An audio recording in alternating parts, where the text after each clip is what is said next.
താൻ ആരുടെ ബലത്തിലായി നകളിക്കുന്നതെന്ന് എനിക്കറിയാം. ദേ ഈ ഫോൺ എടുത്ത് തിരുവനന്തപുരത്തിനൊന്ന് കറക്കിയാൽ മതി.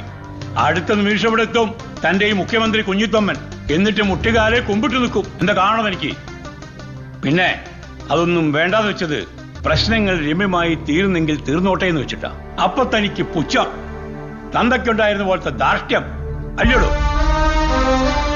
ആ പറഞ്ഞത് നേരാ പിതാവ്. എന്റെ അപ്പനുണ്ടായിരുന്ന പല കുഴപ്പങ്ങളും എനിക്കും ഉണ്ട്. പിതാവ് അത് കാര്യമാക്കണ്ട. നല്ല തന്തയ്ക്ക് ജനിച്ചു പോയെന്റെ തരം കിട്ടുമ്പോഴൊക്കെ അങ്ങ് ഭയത്തോടും അസൂയോടും എന്റെ അപ്പനെ സ്മരിക്കാറുള്ളത് ഞാൻ ശ്രദ്ധിച്ചിട്ടുണ്ട്. പണ്ട് പെരുവന്താനം പള്ളി വികാരിയായിരുന്നപ്പോ സെമിത്തേരി വിഷയത്തിൽ എന്റെ അപ്പന്റെ കയ്യിൽ നിന്ന് തിരുമുഖം അടച്ചൊരെണ്ണം കിട്ടിയിട്ടുണ്ടല്ലോ.